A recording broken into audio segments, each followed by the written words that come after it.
Cameroun, porter la couronne de Miss n'est pas qu'une affaire de sourire et de défilé. C'est aussi signer un contrat avec le diable, ou du moins avec le Komika, ce comité qui organise, juge et parfois juge trop vite. Depuis 2002, année de la renaissance du concours Solange Ingrid Amogo, 4 reines ont vu leur règne s'arrêter net. Destitution officielle, dauphine promue et buzz national, liste non exhaustive, non, la liste officielle qui circule partout ces jours-ci. Et si on osait dire, le Komika ne destitue pas les Miss, il les libère de leur couronne pour mieux les recycler. Mesdames et messieurs, voici les 4 exilés royales et pourquoi leur règne a tourné court.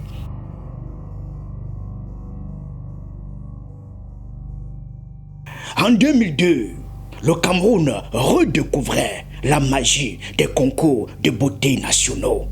Après des décennies d'inertie, le comité d'organisation Miss Cameroun, le Komika, fraîchement créé par Ingrid Solange Amogo, relançait la machine avec Fast.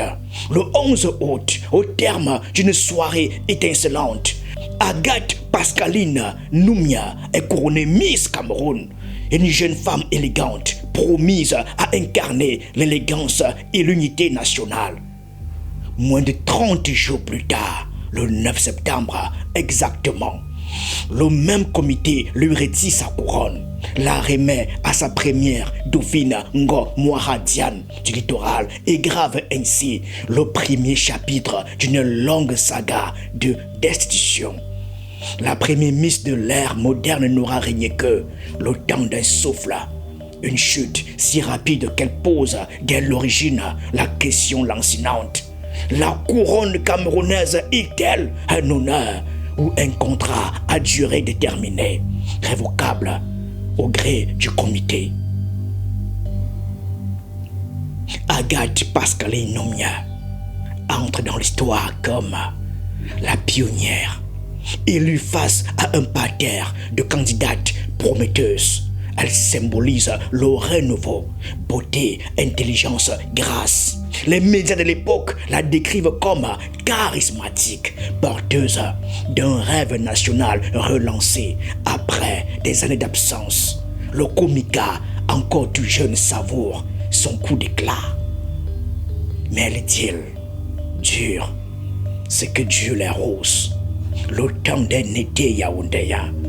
Dès les premières semaines, des fissures apparaissent. La Miss, forte de son titre, semble vouloir mener sa mission avec une certaine autonomie. Ce que le comité perçoit comme une menace à son autorité.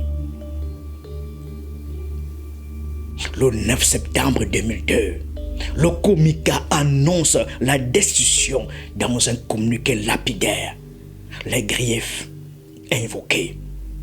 Une déclaration jugée malveillante à Radio France Internationale RFI où Agathe aurait critiqué, ou du moins nuancé, certains aspects de l'organisation de Miss Cameroun. Plusieurs violations des règlements internes du comité non précisés publiquement à l'époque, mais évoquant probablement des absences, des refus de participation ou une gestion indépendante de son image. Le ton est sans appel. La reine est déchue. La dauphine Ngo Moara Diane monte sur le trône. Pas de procédure contradictoire publique, pas de recours médiatisé. Le dossier est clos en quelques lignes. Ironie de l'histoire, la toute première édition moderne pose déjà les bases du système que l'on voit à l'œuvre en 2026 avec Josiane Golonga. Contrat rigide, loyauté absolue exigée et une présidente déjà Solange Ingrid Amogo qui n'hésite pas à trancher net quand l'indépendance pointe le bout de son nez. Agathe Pascaline Noumia n'a jamais vraiment épilogué publiquement sur l'affaire.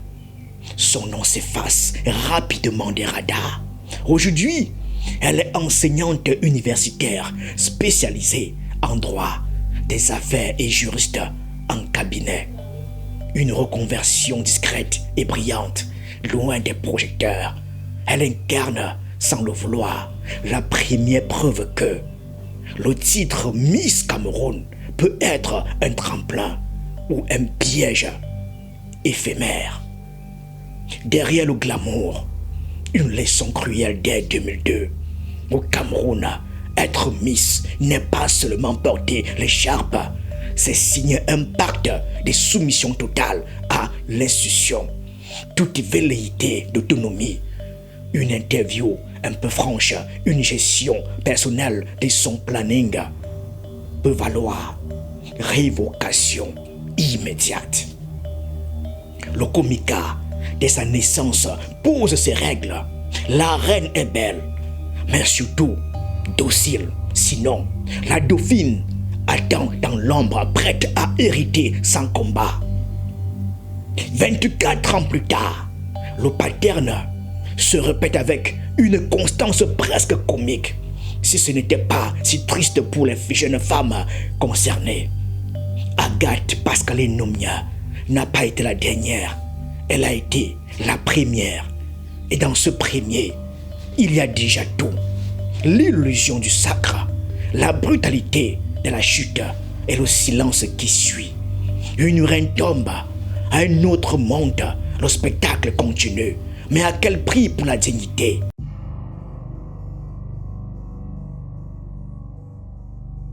Sept ans après la chute inaugurale d'Agathe Pascaline Nomia, l'histoire se répète avec une précision presque mécanique. En 2009, Anne-Lucrèce Ntep, 21 ans, étudiante en deuxième année de lettres bilingues à l'université de Yaoundé 1, est sacrée Miss Cameroun. Une élection prometteuse, un sourire éclatant, un mandat qui s'annonce comme un tremplin. Quelques mois plus tard, moins d'1 an, la couronne se transforme en couronne d'épines, destituée pour non-respect des clauses contractuelles. Elle devient la deuxième victime officielle du système Comica. Une affaire qui, en son temps, a révélé les fissures. L'eau confisquée, pression obscure et une autonomie refusée à la reine. Le pattern est déjà là, gravé dans le marbre sacre national. Tension rapide, destitution. Expéditive, Anne-Lucrèce Ntep n'a pas seulement perdu son titre, elle a ouvert les yeux d'un pays sur les coulisses moins glamour du concours Miss Cameroun. L'élection de 2009 marque un tournant. Anne-Lucrèce Ntep, des Douala, région du littoral, remporte le titre avec élégance et intelligence. Étudiante brillante, elle incarne la jeunesse cultivée du Cameroun. Les médias saluent une mise complète. Beauté, élégance, projets sociaux. Le Comica sous la houlette toujours ferme et Solange Ingrid Amogo savoure un succès médiatique. Mais le conte des fées tourne à court. Dès les premiers mois, des désaccords émergent sur la gestion des récompenses. Une voiture, une Logan promise, appartement de fonction, gadget sponsorisé. Anne-Lucrèce dénonce publiquement des retards dans la remise de ces lots, accusant le comité de les confisquer ou de les distribuer à d'autres. Une polémique sur son âge, communication approximative du Comica, ajoute de l'huile sur le feu. La rupture éclate officiellement. Quelques mois après le sacre, le Comica invoque le motif passe-partout, non-respect des clauses contractuelles. Détails rapportés par la presse de l'époque. Désertion de l'appartement de fonction. Anne-Lucrèce refuse d'y vivre seule et demande à y intégrer sa mère. Refus catégorique du comité. Absence et indisponibilité. Elle se fait rare aux événements officiels, préférant ses études et une certaine indépendance. Réclamation publique. Elle dénonce ouvertement les retards sur les lots et accuse le comica de mauvaise gestion. Mais les rumeurs les plus sombres circulent. Appel nocturne insistant pour des rendez-vous avec des personnalités inconnues. Pression pour des faveurs. Anne Lucrèce évoque ces éléments dans des interviews relayées par plusieurs médias. Le comité nie tout, se retranchant derrière le contrat signé. Destitution programmée. La dauphine prend le relais sans tambour ni trompette. Anne Lucrèce ne se tait pas. Elle accuse le comica de confisquer les cadeaux des sponsors, voitures, soins, etc. et de ne pas respecter ses engagements. Elle parle d'ingérence dans sa vie privée. Elle parle de favoritisme et même dans des déclarations choc relayées plus tard, de tentatives, s'il vous plaît, de proxénétisme ou d'immoralité. Le comica rétorque par le silence ou des communiqués laconiques. La mise à violer le code de conduite. Point final. Pas de procédure publique contradictoire. Pas de transparence sur les clauses exactes. Le titre passe à la dauphine et Anne Lucrèce disparaît progressivement des radars médiatiques. Dès 2009, le message est clair. La couronne n'est pas un honneur libre. La couronne est un contrat de servitude doré. Accepte les lots quand ils arrivent. Obéit aux convocations dès des frustrations ou disparaît. Anne Lucrèce Deb, en réclamant ce qui lui était dû et en protégeant sa dignité, signe son arrêt de mort médiatique. Le comica, fidèle à sa ligne depuis 2002, tranche net. La reine doit être belle, disponible et surtout silencieuse. Toute velléité d'autonomie. Une mère protectrice des lots réclamés à voix haute. Vos révocations. Ironie cruelle, les mêmes motifs reviennent en boucle en 2016-2025 comme un disque rayé. Anne Lucrèce Deb n'a pas été la dernière à tomber, elle a été la deuxième à oser parler. Et dans ce deuxième, il y a déjà l'aveu. Le système ne tolère ni contestation, ni humanité. Une miss demande sa mère. Près d'elle, indiscipline. Elle veut ses lots, violation. Elle parle destitution pure et simple.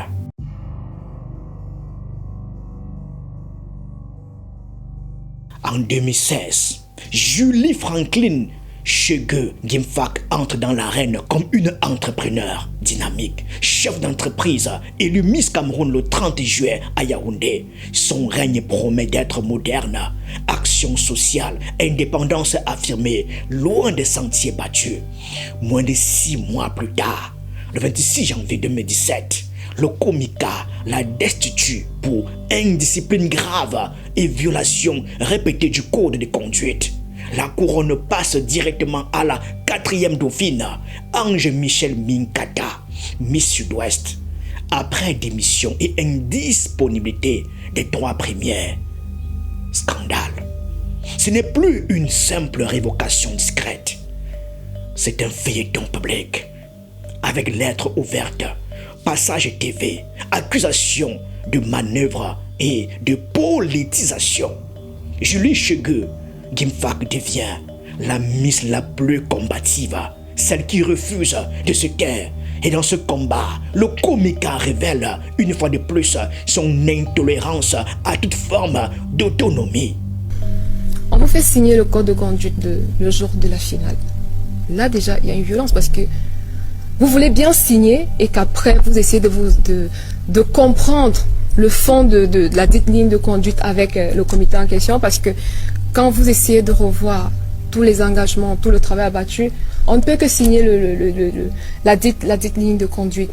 Et après, on se dit, alors, on doit s'asseoir avec le comité, essayer de discuter justement du fond de cette ligne, afin qu'il n'y ait pas asymétrie. Enfin, vous avez signé sans comprendre les contours de ce code de conduite. Parce qu'on vous remet le code le jour de la finale même. Julie Chege Gimfak, née à Douala, dans le littoral, remporte le titre avec charisme et projet concret.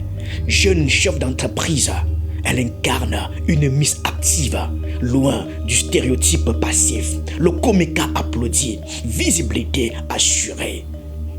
Mais rapidement, les frictions surgissent. Julie organise des actions comme une marche de l'espoir à Douala. Sans consultation préalable, elle signe des contrats avec des sponsors en solo, contredisant l'article 9 du code de conduite, exclusivité des partenariats. Elle refuse certaines convocations du comité et surtout, elle veut garder Miss Cameroun apolitique, axée sur le social peu, alors que le comica semble vouloir orienter les projets vers des agendas plus institutionnels. Le 26 janvier 2017, au lancement de l'édition 2017 à l'hôtel La Falaise, Solange Ingrid Amougou annonce la destitution. Grief détaillé, non-participation à des activités du comica malgré convocation. Orientation d'événements personnels sans autorisation. Signature de contrats sponsors exclusifs en violation de l'exclusivité. Refus répété des missions officielles. Après 4 avertissements formels, la présidente, huissier à ses côtés sur le plateau CRTV, insiste, c'est une mesure de dernier recours. Première, deuxième et troisième dauphine indisponibles ou démissionnaires. La 4e, Minkata Ange Michel, hérite du titre rétroactivement pour 2016. Du jamais vu.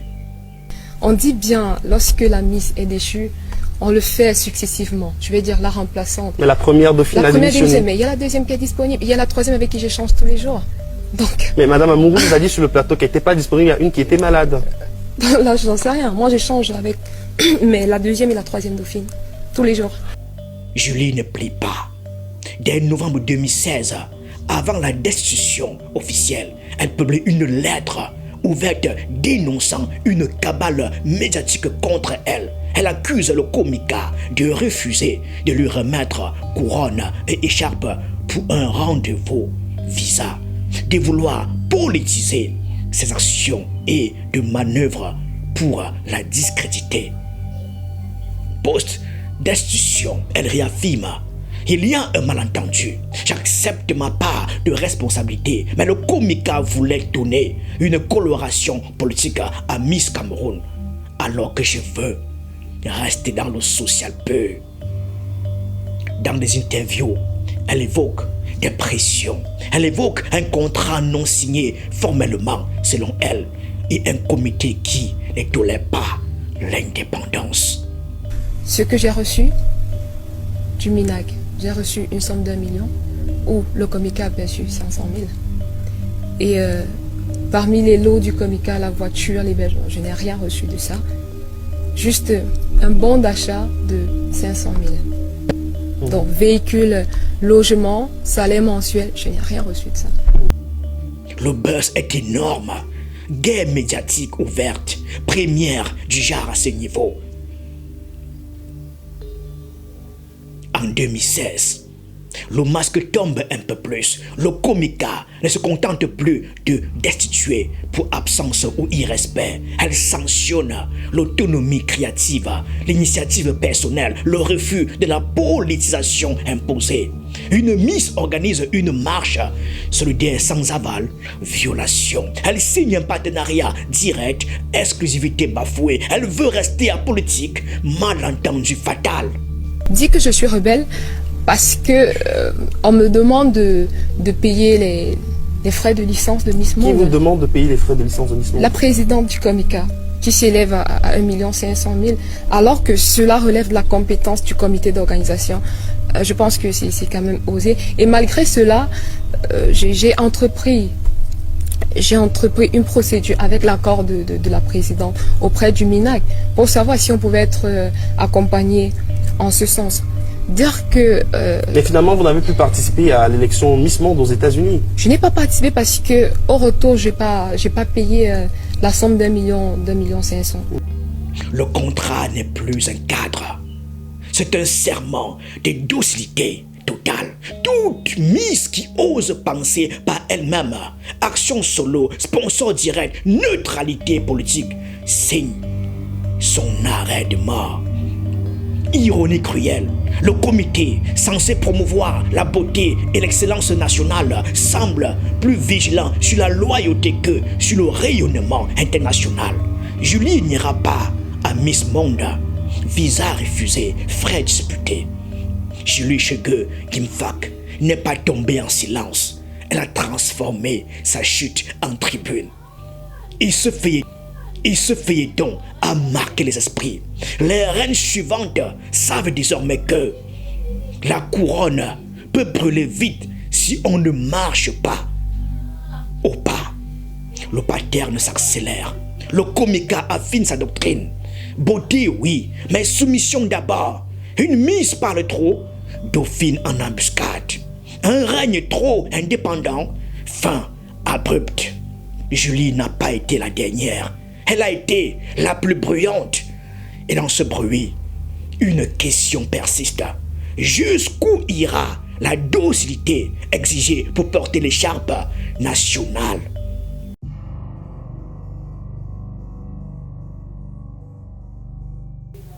Le 12 juillet 2025, au palais des congrès de Yaoundé, la première dame Chantal Biya pose la couronne sur la tête de Josiane Arangada Golonga, jeune femme de 23 ans, originaire de Yagua, dans la région de l'extrême nord.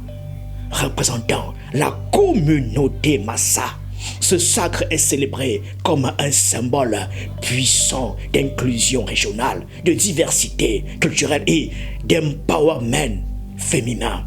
Josiane, fondatrice de l'association Golonga Women Empowerment en Care, incarne l'espoir d'une nouvelle génération de reines engagées. I'm so grateful to be the Miss Cameroon 2025. 7 mois plus tard, le 25 février 2026, le Comica lui retire officiellement son titre pour manquement grave et répété aux obligations contractuelles.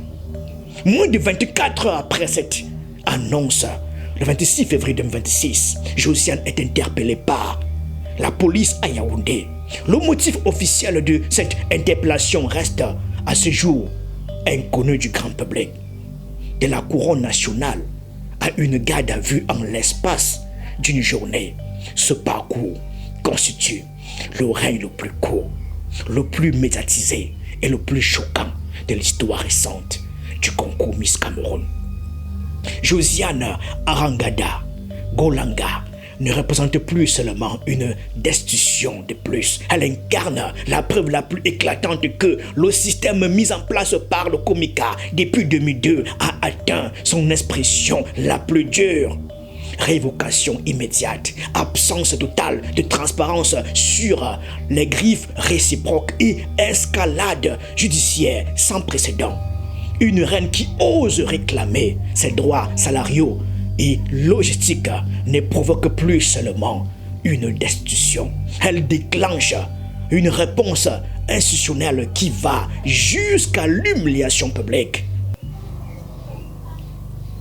Josiane Arangada Golonga remporte le titre le 12 juillet 2025 face à 19 autres candidates. Elle reçoit une dotation de 10 millions de francs CFA, un véhicule, des fonctions et la responsabilité de représenter le Cameroun sur les scènes internationales. Miss Univers en Thaïlande, puis Miss Cosmo au Vietnam. Bien que cette compétition ne lui offre pas de podium, elle lui procure une visibilité notable. De retour au pays, elle effectue des visites symboliques à Yaoundé, à Yagoua et à Maroua, où elle est accueillie comme une fille du terroir. Revenue en héroïne, le Komika se félicite alors publiquement d'avoir couronné une Miss accessible, engagée dans des causes sociales concrètes et représentatives de la diversité camerounaise. Pourtant, dès l'automne 2025, des signes de tension apparaissent.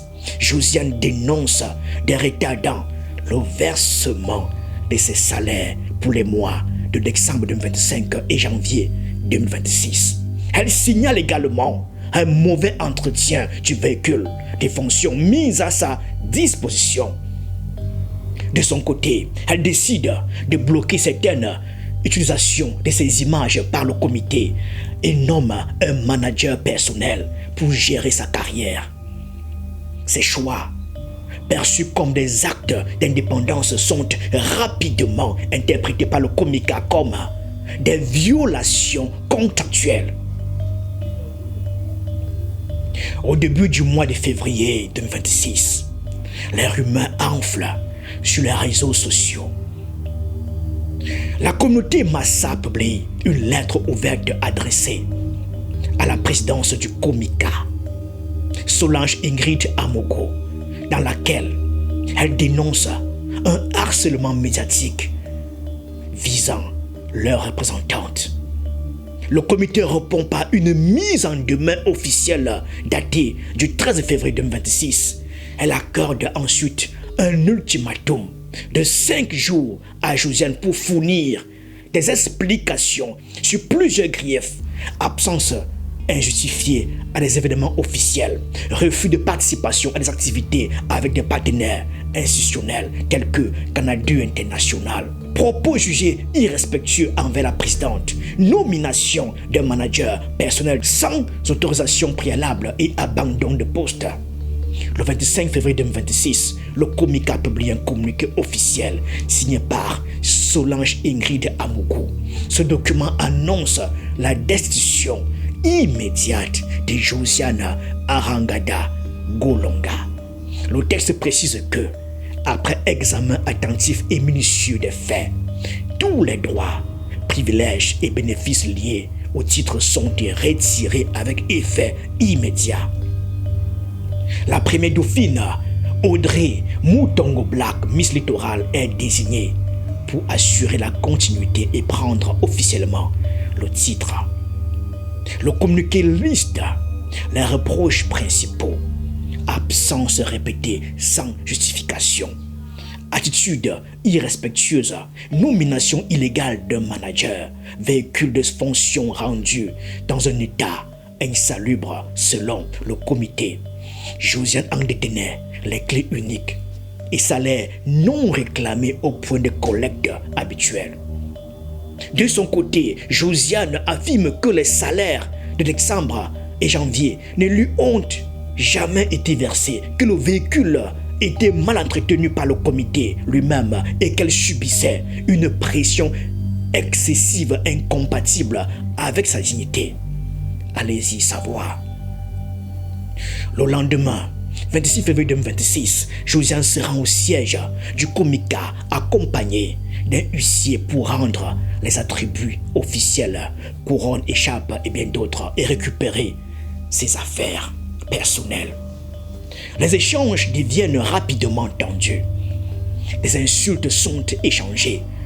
Une dispute éclate autour d'une clé de voiture, dit-on.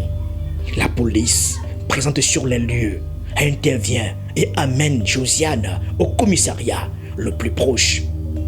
À ce jour, aucun communiqué officiel n'a précisé le motif exact de cette interpellation.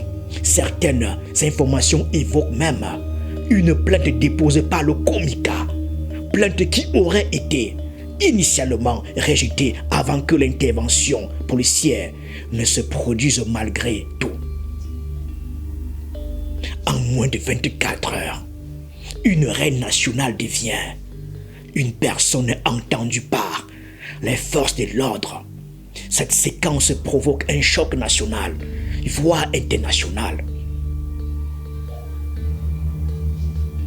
Josiane, libérée, ne reste pas silencieuse.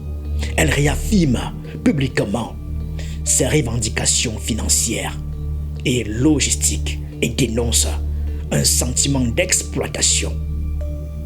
La communauté Massa se mobilise massivement pour défendre leur fille. La professeure Félicité Onanfeugue, par exemple, publie un message virulent, je cite, « On ne destitue pas une pupille de la nation comme un abonnement TikTok. Respectons la dignité d'une jeune femme. » Fin de citation. Des milliers de publications sur les réseaux sociaux appellent à la transparence et dénoncent un possible abus de pouvoir. D'autres voix critiquent Josiane pour indiscipline flagrante et violation manifeste du contrat de travail. Le débat divise le pays, c'est un ivoire, une question ethnique sous-jacente. D'autres, un simple conflit contractuel. En cette année 2026, le système Komeka ne cache plus sa nature profonde. Il ne tolère aucune réclamation salariale, aucune nomination de manager personnel, aucun silence face à une mise en demeure, pas même une remise des clés contestée. Une mise qui demande ce qui lui est dû commet une violation. Une mise qui se défend commet un irrespect. Une mise qui se présente avec un huissier pour régler pacifiquement un différend déclenche une intervention policière. Le pattern observé depuis 2002 atteint ici son expression la plus radicale. La couronne ne constitue plus un honneur, elle représente un contrat de soumission absolue. Toute forme d'autonomie financière, logistique ou personnelle provoque une révocation immédiate. Lorsque la destitution ne suffit plus à faire taire la contestation, la cellule suit. L'ironie est tragique. Une reine qui porte le nom d'une association d'empowerment féminin finit humiliée publiquement pour avoir osé réclamer son salaire et protéger sa dignité. Le Komeka, qui se présente comme le gardien de l'intégrité et de la beauté nationale, semble accorder plus d'importance à la loyauté absolue qu'au rayonnement international de ses lauréates. Il faudrait que le Komeka mette à disposition de ces filles-là, lors de l'inscription, la ligne de conduite. Qu'elles sachent avant de se présenter, voilà, à quoi est-ce qu'elles s'attendent et qu'elles comprennent peut-être qu'elles vont commencer avec leur projet à la fin de leur mandat, enfin, qu'elles vont juste desservir l'intérêt du Komeka et non l'intérêt du peuple camerounais. Et il faudrait que ces filles aient une vision, un projet, qu'elles ne se laissent pas malmener ou alors influencer par certaines personnes. Audrey Mutongo Black hérite désormais d'un trône empoisonné. Josiane Arangada Golanga, elle passe de la gloire à l'ombre en un éclair. Ce cas constitue un avertissement sans équivoque pour toutes les futures candidates. La beauté est célébrée, mais la soumission est exigée. Une reine tombe, une autre monte. Le spectacle se poursuit, mais à quel prix pour l'âme même du concours Miss Cameroun? That's the question. Merci à tous.